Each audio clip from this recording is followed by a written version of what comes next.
Voilà, je vous fais une vidéo vraiment rapide pour vous montrer les joints à changer pour une pompe à haute pression, une pompe d'injection. Donc les joints importants à changer, j'ai acheté une pochette joint, ben, c'est cela. Donc c'est une pochette joint qui coûte 15 € que j'ai acheté sur Amazon. Et donc, il y a que pour faire un entretien, si vous voyez que votre pompe elle fuit, il faut juste changer ces joints-là et ça devait marcher. Voilà, donc je vais faire ça rapidement, je ne peux pas faire une longue vidéo. Donc voilà une pochette qu'il faut acheter à eBay ou sur Amazon, donc voilà. Et tous les joints à changer, je vais vous le montrer de suite. Alors vous voyez, voilà. On a deux joints, ces deux-là. Voilà. On les trouve ici. Voilà, ils sont là. Vous voyez? Donc c'est ces deux-là. Donc cette pièce, elle vient de ce côté, vers le devant de la pompe d'injection. Après, je vais mettre l'axe dedans. Donc ça. Il y a le joint, celui-là. C'est le joint pour l'électrovanne. Quand on démarre la voiture, elle nous permet de faire passer le. Elle est là, l'électrovanne. Elle permet de faire passer le gasoil. Et dès qu'on coupe le contact, eh bien, la vanne elle coupe le gasoil. Il n'y aura plus de gasoil. Ok. Et ça coupe. Donc ce joint-là, bien sûr, ben, ça coûte rien. Et il y a les autres joints qui sont là. Je vais vous montrer. Donc on va commencer par ces deux. En fait, on a trois joints en tout. On a trois joints à changer. Donc trois culasses. Je vais vous montrer les culasses. Ok. Voilà. Le premier culasse, il est là. Donc ce joint, il va être intégré dans la culasse que je vais vous montrer. Elle est là, la culasse. Vous voyez? Donc vous changez ce joint-là. Concernant un culasse, c'est la même chose pour les trois. Donc on change ce joint qui s'intègre ici, qui se met là. Et il y a un autre joint, il est là. Il est plus petit. Celui-là, on le trouve dans le commerçant. Donc ce petit joint-là, il devait être ici. Vous voyez l'entaille. Ben, il faut juste le mettre dedans. Voilà. Là. Donc ce petit joint a changé et le gros joint qui est là. Ça concernant la culasse. Donc après, ça devait être bon. Donc dans la culasse, il n'y a rien à changer. Quand vous démontez la pièce, eh bien, juste changer ces deux joints et vous le remontez après. Donc c'est bon. On va passer à la deuxième étape concernant les joints qu'il faut changer dans la pompe à haute pression, HP. Donc il y a un joint là, si vous voyez, il est blanc là. Il y en a un joint juste en dessous, il est noir. C'est le même que celui-là. Attendez. Vous voyez, il y a ce joint-là. Il est en dessous de ce joint en blanc. Ok? Donc on passe celui-là avant, après lui. Ça va permettre de faire l'étanchéité une fois que la culasse elle est posée dessus. Donc, voilà la culasse. Vous voyez, ce petit embout, il y a du gasoil qui rentre dedans. Hein. Lui, il va s'intégrer ici et il va rentrer. Et ces joints-là, ils vont créer une bonne étanchéité. Donc, pareil, il faut les changer. Et vous faites la même chose dans les trois culasses. Voilà, deuxième culasse. Ok. Troisième culasse. Donc, c'est la même chose. Là, c'est l'arrière de la pompe. Voilà. Et ça, c'est le devant. Ça, c'est l'intérieur. Il n'y a pas grand chose. Il y a une bague, je crois. Je ne sais pas c'est quoi comme matière. Donc, voilà. Donc, l'essentiel, c'est que vous changez les joints que je vous ai montré tout à l'heure. Et pour l'électrovanne, elle se pose ici. Et le joint, voilà. On laisse, voilà. Donc, le joint de l'électrovanne, il est là. Vous voyez? Donc il faut le changer, ça ne coûte rien. Après, il faut tout remonter. Donc la pompe à haute pression, il n'y a pas grand chose à faire. Il faut juste changer quelques joints et après vous la remontez. Bien sûr, tant qu'elle tourne. Moi, je dirais, s'il y a un défaut un jour, c'est l'usure de la bague qui est à l'intérieur que vous voyez ici. Et il va y avoir un jeu et après elle va caler. Ok? Donc si vous voyez, voilà, elle est là. Cette bague. Et il y a une autre chose. Comme l'axe, je vais vous montrer. Ça, c'est le devant de la pompe. Donc l'axe, il va se mettre là, vous voyez.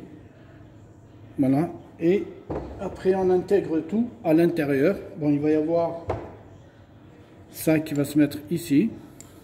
Voilà. Après, je fais ça rapidement.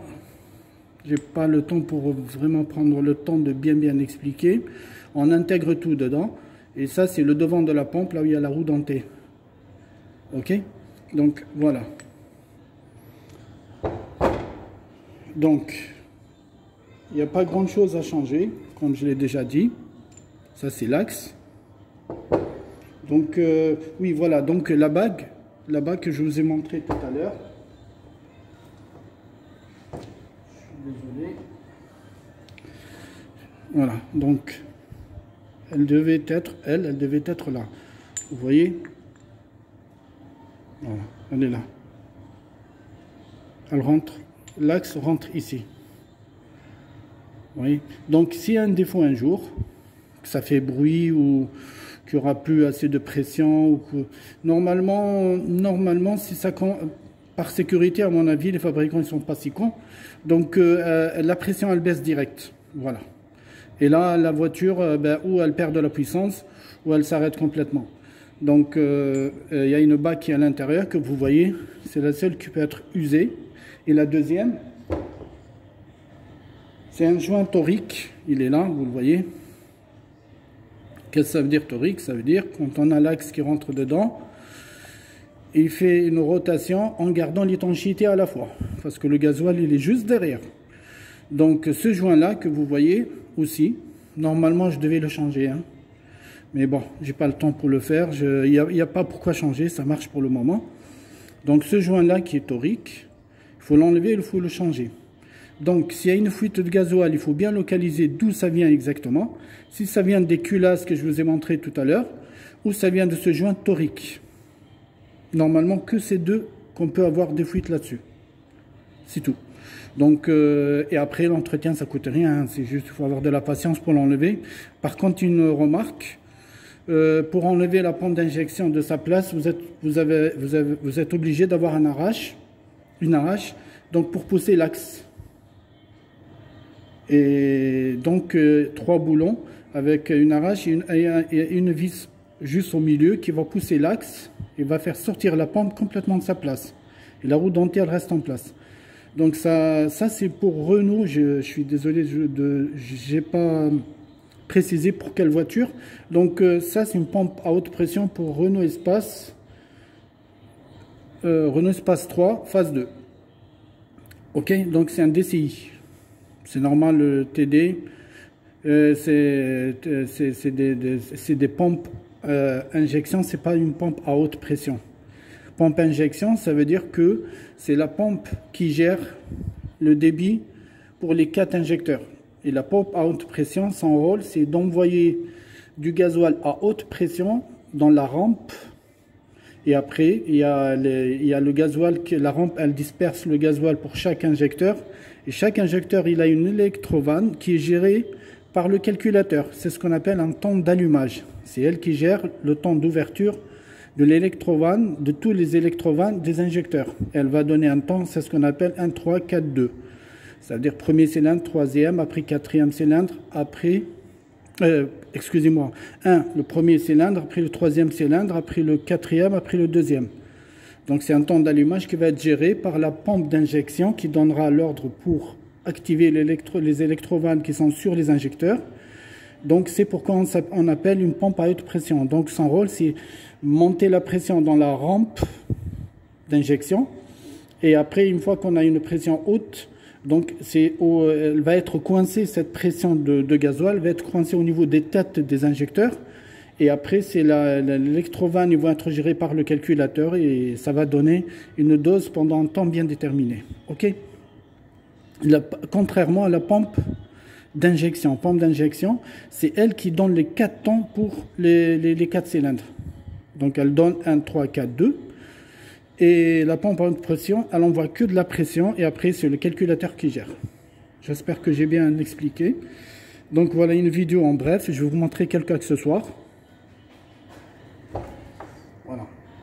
C'est des accessoires, ça c'est le piston, voilà, qui devait être à l'intérieur ici, ok, qui va monter et descendre pour donner une pression, ok. Une pression, bon c'est long à expliquer, mais voilà, il y a le piston qui monte, qui va donner une... Il est à l'envers, hein, il faut qu'il soit comme ça, voilà. Et il donne une haute pression au niveau de culasse, et la culasse, eh bien, elle envoie, ils envoient, au fait, les 3 pistons envoyeront la pression ici, à la sortie, qui va vers la rampe. Voilà, les 3 ils se rejoignent ici, et là, donc eh bien, elle part vers la rampe. Ici, c'est normal, on a l'arrivée et le retour. Ça veut dire quand on a la pompe d'injection, il y en a assez de gasoil, eh bien, elle fait le retour. Elle prendra la dose qu'il faut, pas plus. Et ça, c'est le retour. Ok? Donc voilà, une vidéo vraiment rapide. Il n'y a pas grand chose à regarder dedans. Hein, voilà. Et cela, c'est les accessoires hein, en bas qui vont être poussés. Je vais vous expliquer rapidement avant de faire. Voilà. Ça, c'est les accessoires qui vont être poussés comme ça. Elle monte, elle descend, elle monte et elle descend et elle poussera le petit piston que je vous ai montré tout à l'heure. Hein. Ok. Voilà, elle poussera ce piston. Pardon, c'est à l'envers. Voilà, c'est comme ça. Il y a un ressort entre les deux. Hein. Donc, et une fois qu'elle pousse, le ressort, il va retourner cette pièce vers l'arrière. Et après, elle va remonter vers le haut. Et le ressort, il va se mettre en pression, qui est là, hein, c'est rapide. Voilà. Et après, hop, ça se met la baisse, ça fait comme une pompe hein, pour gonfler les roues des vélos. Voilà. C'est le même système, sauf que c'est sophistiqué quand même. Bravo pour les ingénieurs. Hein. Voilà, donc c'est une vidéo simple. Je vais commencer à monter donc la pièce, monter la pompe, hein, et on verra après. Voilà. Donc il n'y a pas grand chose à changer, il faut juste avoir la patience, tout bien nettoyer, éviter tout ce qui est les petites graines de sable ou de la poussière. C'est pas bien pour ces pistons là. Ces pistons, donc il faut vraiment que ce soit propre. Hein. On voit l'usure ici hein, qui est au-dessus. Mais c'est rien, donc il y a une autre pièce qui est en dessus, je ne vous ai pas montré je crois. C'est cette pièce qui vient dans la culasse. Entre nous, je ne peux pas vous expliquer comment ça fonctionne. Voilà. Donc je sais qu'elle est là. Ok. À mon avis, pour régler le débit, hein, plus il y a le gasoil, il sera coincé dans une section un peu plus petite et il y a une haute pression derrière. À mon avis, ça fait amplifier la pression. Voilà. C'est ce qu'on appelle une pompe à haute pression. Voilà. Donc, c'est un système, c'est un mécanique qu'on ne peut pas tout comprendre. On n'est pas obligé de le comprendre. Hein. Donc, voilà, il faut juste changer les joints ici tout. Voilà, tout est en bref. Voilà. Les accessoires, il n'y a pas grand-chose. Par contre, une petite remarque, que je persiste là-dessus. Je vais vous montrer quelque chose. Heureusement que j'ai fait attention à ça. Il y a cette rondelle, regardez comment elle est fine. Elle est vraiment fine. Si vous montez la pompe, faites attention parce qu'elle se trouve ici. Regardez. J'ai même pas vu. Je l'ai trouvé après, j'ai pas compris pourquoi. J'ai pas trouvé sa place. Une fois que j'ai démonté les deux culasses, eh bien, j'ai su que c'était ça se pose là. Voilà. C'est bizarre, hein? Là, vous voyez. Donc cette petite rondelle. Donc il faut vraiment faire attention.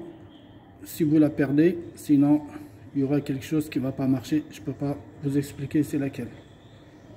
Voilà. Si l'on met là, c'est qu'elle a un rôle bien déterminé. Voilà, donc là je termine la vidéo. Comme ça je peux gagner du temps pour remonter tout.